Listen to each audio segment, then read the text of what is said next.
Hey les amis, j'espère que vous allez bien. La géoénergie, aussi appelée Vril, est une abondante énergie naturelle qui se répand dans tous les aspects de notre existence. Les Chinois l'appellent le Qi, les Hindous le Prana et les Japonais le Reiki. Albert Pike en disait qu'il existe dans la nature une force d'une telle puissance qu'un homme pouvant l'harnacher et en maîtriser son utilisation pourrait révolutionner et changer la face du monde. Helena Blavatsky, de la Société théosophique, la décrit comme un flot d'éther pouvant être transformé en une force physique. Dans le livre The Coming Race, Edward Bowler Lytton explique sa rencontre avec une race d'êtres souterrains qui ont appris à maîtriser la géoénergie. Ils l'utilisaient pour se soigner, pour fabriquer leur société et préserver la paix entre eux. Elle leur permettait d'atteindre un âge élevé dans le bonheur et la satisfaction. C'était une énergie maîtrisée qui pouvait tout autant produire le bien que le mal. Sa force de destruction est celle d'un éclair de foudre.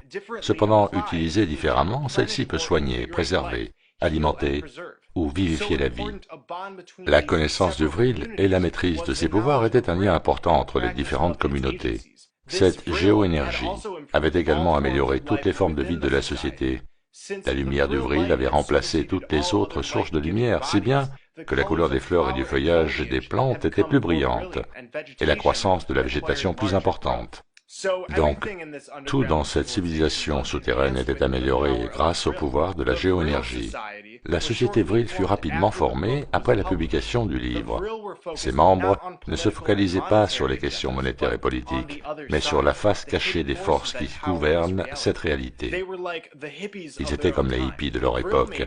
Les jeunes filles ne se coupaient pas les cheveux, car ceci favorise la maîtrise de la géoénergie. De nombreuses autres traditions et cultures ont considéré les cheveux longs comme facilitant et augmentant la force vitale créatrice, qui elle-même produit vitalité, intuition et tranquillité. Les cheveux agissent comme une antenne spirituelle. De fait, cette énergie Vril est aussi connue sous le nom d'orgone, force odique ou lumière astrale. Le Rea Kaibele, du romain antique, qui signifie lumière astrale ondoyante, est cette même force qui règne partout, c'est l'âme puissante du monde, la substance vibrante qui sous-tend toute forme de création. Ces appellations nous parlent de l'énergie féminine divine provenant de notre terre, la déesse mère. Les aurores boréales sont la manifestation physique sous forme de lumière de l'énergie Vril. La lumière astrale est projetée vers le haut depuis le centre. Elle n'est pas toujours visible, mais elle est toujours là, se répandant et remplissant notre plan de cette énergie vitale. Sur de nombreuses photos de ces aurores, il est clair qu'il n'y a qu'un point d'origine de cette lumière, un point unique d'où elle émane. Sur le modèle du globe, il pourrait faire sens que ce que nous voyons est un effet lumineux de la rotondité. Mais comme nous le savons, celle-ci est un mythe. Et quand nous avons compris ça, on comprend que la lumière n'a qu'une seule et unique source distante. Cette source, c'est le vrai nord magnétique, où se trouve un vortex, où vers tous les compas pointent. Et si nous passions au travers, nous aurions une vie éternelle. Mais on nous dit qu'il existe 3 différents pôles nord. Le pôle nord géographique, qui est en Arctique, et qui est marqué au fond de l'océan par un drapeau russe. Le pôle géomagnétique, dont on nous dit qu'il bouge constamment à cause de variations magnétiques. En 2011, il était proche d'Ellesmere Island, au nord du Canada, et maintenant, il est quelque part dans le territoire arctique canadien. Puis, il y a le vrai pôle Nord, celui vers lequel tous nos compas pointent, ce nord magnétique dont on nous dit qu'il est à peu près à 400 km du pôle Nord géographique. Je sais, tout ça est très confus. Techniquement, le pôle Nord est aussi le pôle Sud, mais ça c'est pas pour cette vidéo. Ça n'y est pas très important. Ceci est encore une explication scientifique exagérément complexe qui n'en finit pas, que l'on nous propose pour nous maintenir dans la confusion et nous garder dans une boucle intellectuelle à l'apparence vraisemblable, mais qui s'éloigne de la vérité. La vérité est que tous les compas pointent vers cette montagne magnétique, le mont Meru, au centre exact de notre plan. Et les 4 rivières qui en sont issues sont sujettes à de fréquents changements de rythme, ce qui provoque les marées sur Terre. Quand vous cherchez sur Google Maps ou autre, vous trouvez le pôle magnétique localisé quelque part dans l'océan Arctique, ce qui est partiellement correct. Mais on ne voit jamais de Terre, il existe une masse terrestre ici, avec une montagne sacrée. En 1569, Johann Mercator réalisa une carte du pôle Nord, montrant cette montagne magnétique. La cosmologie des bouddhistes, des védiques et des jaïnistes précise qu'au pôle Nord existe une montagne, dans certains contextes représentée comme une ville, du nom de Shambhala. Les traditions puraniques et sumériennes mentionnent le mont Sumeru. La tribu turkmène du sud du Turkménistan parle d'un pilier en cuivre marquant le nombril de la Terre. Les Mongols ont, eux, écrit sur le mont Sumeru avec l'arbre de vie à son sommet. Je pourrais continuer ainsi longtemps, mais vous saisissez. Cette montagne est imprégnée dans la mythologie. Donc les trois différents pôles Nord dont j'ai parlé n'existent que si l'on considère que nous vivons sur un globe qui agit comme un aimant avec deux pôles opposés, de chaque côté, résultant d'un cœur fait de métal en fusion. La Terre n'a jamais été sondée au-delà d'une profondeur de 12 km et rien ne peut traverser cette distance. Donc, où est l'évidence d'un cœur fait de métal en fusion? Bien, l'évidence a déjà été établie, nous vivons sur un plan. Donc nous pourrions comparer les pôles de deux aimants en forme de sphère et se dire que c'est identique sur la Terre, mais cela exigerait que la rotondité et le cœur de métal en fusion aient un sens. Un aimant en forme d'anneau, par contre, a sa polarité nord au centre et sa polarité sud à son extrémité, exactement le même magnétisme que sur le modèle de la Terre plate.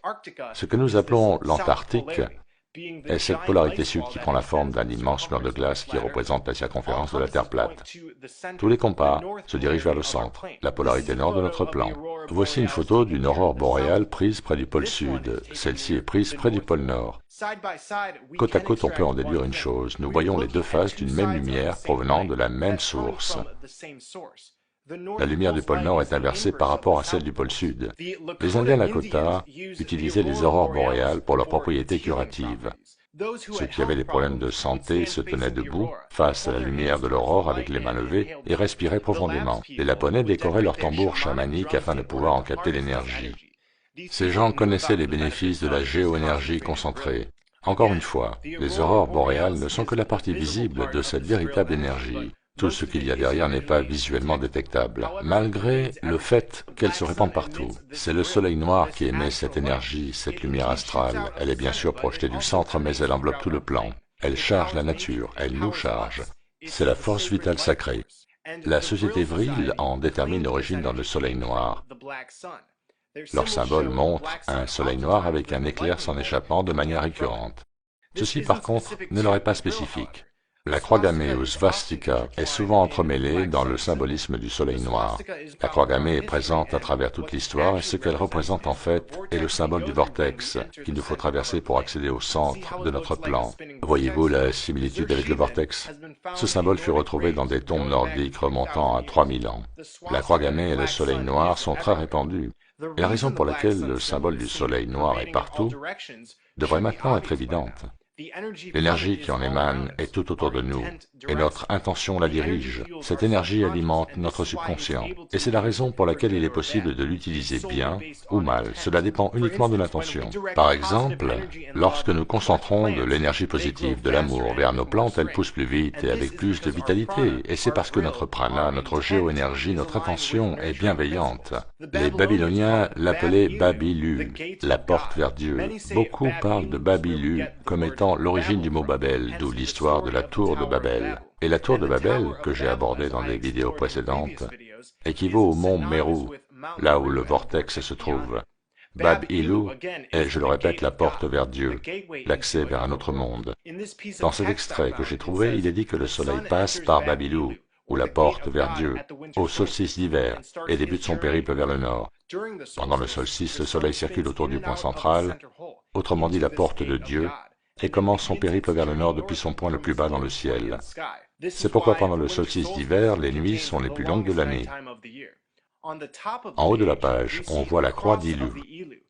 8 branches en émanent, ce qui est similaire au symbole à 8 branches de Nibiru, symbole qui représente un portail, tout comme la croix représente la porte de Dieu. La grande conjonction céleste Maya montre également une étoile à 8 branches. Nous avons la roue du Dharma qui représente le Nirvana. Il est facile de suranalyser ces symboles, mais ils nous indiquent que l'accès vers Dieu, vers le paradis, vers le Nirvana, est au centre de notre plan. Ceci est le symbole du soleil noir babylonien, présentant 8 branches. Nous avons le symbole du soleil mésopotamien, celui de l'ancien Shamash, et beaucoup d'autres. Il y a même 8 branches que l'on peut voir émanant du CERN.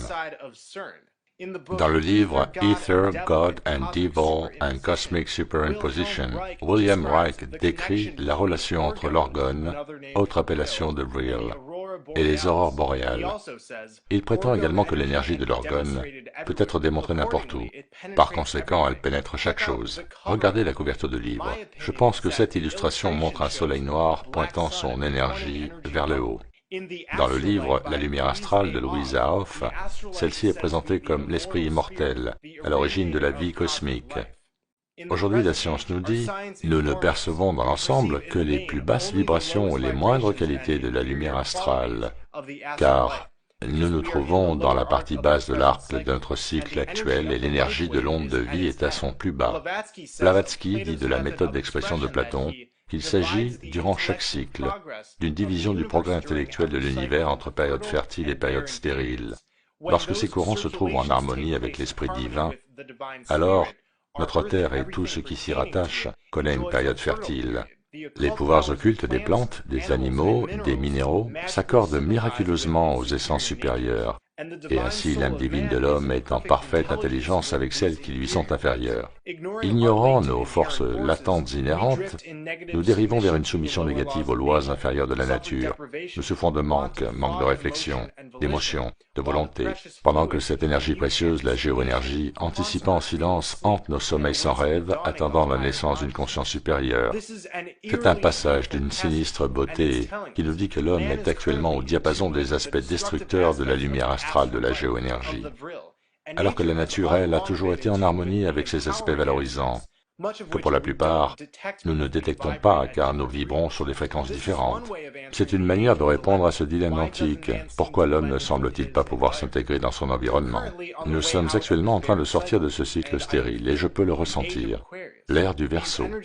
Ces énergies sont en hausse. Et c'est peut-être la raison pour laquelle ceux qui nous contrôlent tentent de remplir nos cœurs et nos pensées d'une toxicité aussi forte que possible. Je n'irai pas dans les récits du reptilien se servant de la géoénergie de manière concentrée, mais sachez que cette énergie est utilisée contre nous à l'heure actuelle. Cependant, nous pouvons combattre cette utilisation néfaste du vril par nos intentions. Les intentions redirigent cette énergie. En lâchant prise, en étant observateur, en vivant avec notre cœur et en nous connectant à notre énergie et à celle qui nous entoure, nous pouvons redécouvrir la géoénergie. Comparé à ce qui peut être fait dans The Coming Race, même le plus grand des maîtres initiés n'a que partiellement touché à cette énorme puissance qu'est la géoénergie. Merci de votre attention et portez-vous bien.